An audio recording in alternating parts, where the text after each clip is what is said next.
Today we're here to talk about force matching, specifically the 180 force matching procedure. Traditionally we use data set arms to measure the run out of the rim, and then the machine can calculate the optimum position for the tire and rim to get the lowest road force values. General Motors prefers that we do what we call the 180 matching procedure. And what that is, we measure road force one time, then we turn the tire 180 degrees on a tire changer and measure again. That then allows the computer to calculate the optimum matching marks. So we're going to show you how to do that today. So you'll see here in this case, this is a 22-inch assembly from a Tahoe or Suburban.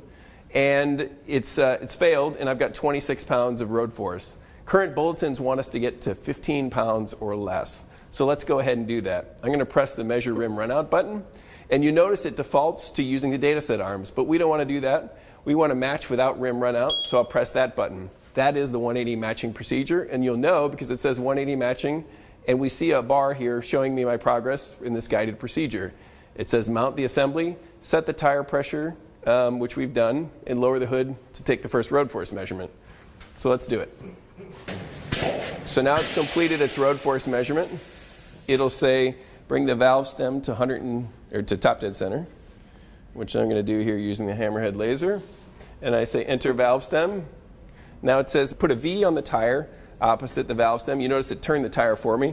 I'm going to use this yellow tape so you can see it a little better on camera. And there's my V. So now it says press OK. We've done that. And it says remove it, and let's go ahead and take it to the tire changer. All right, so here I am at the Revolution tire changer. I've got the tire mounted up, the assembly mounted up. I've got the air let out of the assembly, and I've got my mark that I made on the balancer, my tape mark here, which is 180 degrees opposite of the valve stem. So what I got to do here is break the beads and bring those together. So let's go ahead and do that.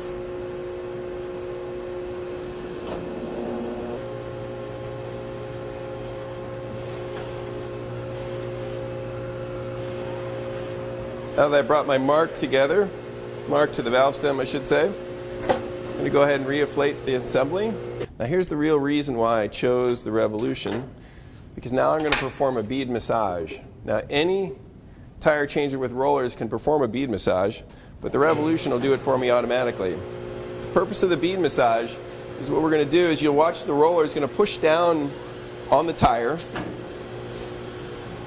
and turn it a couple of revolutions, and you'll see it's pulling that tire away a little bit. What that's allowing to happen is for the beads to seat better onto the rim, okay? This is going to lower my road force readings, which is very important, but also in this case, when I'm going back and forth to the balancer, it's going to make my predictions more accurate, because if the beads aren't seated, the machine can't know that, and that's going to end up as error. So this is going to improve my chances of getting the right result. Okay, so now we took our first road force measurement. We took the assembly to the tire changer. We turned it 180 degrees, and you'll see now that our tape matches the valve stem. I'm going to remove this now so that it doesn't confuse us, because we're going to make a couple of additional marks. Following the instructions on the screen, it said turn the tire 180, which we did. Mount the assembly on the balancer, it is. Position the valve stem at 12 o'clock and say enter valve stem. So there's my 12 o'clock. Enter valve stem. Now it asks me to verify the tire pressure. And because I came from the tire changer, I'm going to go ahead and do that. So now I've completed that. Pressure is good. Now I'm going to lower the hood. What it's doing now, it's going to take a second road force reading.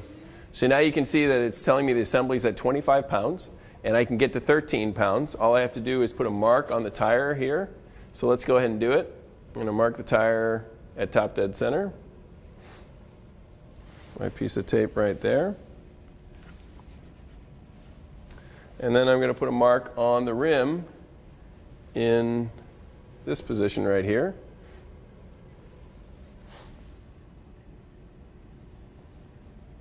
And now we're going to take these to the tire changer, bring those two marks together, massage again, and see how we do.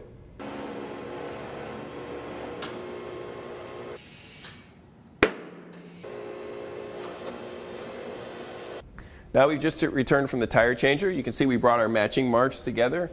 We performed a bead massage. Now let's go ahead and drop the hood and perform a verification spin and see how we did. Now I've already set the tire pressure, so I'll say yes. I want to re-emphasize that it's important that the tire pressure be kept the same throughout the entire procedure. Otherwise, that will induce errors in our measurement. So now the load roller is performing the road force measurement to see how we did. And we ended up at 12 pounds. So now we took an assembly that was relatively bad and made a good assembly out of it. So this is how we go about performing the 180 matching procedure. Here's how we perform the 180 matching procedure on a Generation 3 road force balancer. The first thing we do is go into the main balance screen. And from that screen, we're going to go down one key row, and we're going to press the Show Runout and Force Matching button. So now what we're going to need to do is measure the runout of the rim. Now in this case, instead of doing that with data set arms, I'm going to press the Runout and Matching button to take me to that screen. But instead of doing that with data set arms, in this case, I'm defaulting to the 180 matching procedure. Had I not done this previously, it would have come to this screen right here, expecting me to use data sets. If you come to this screen, press Match Without Rim Runout. That will allow me to do the 180 matching procedure.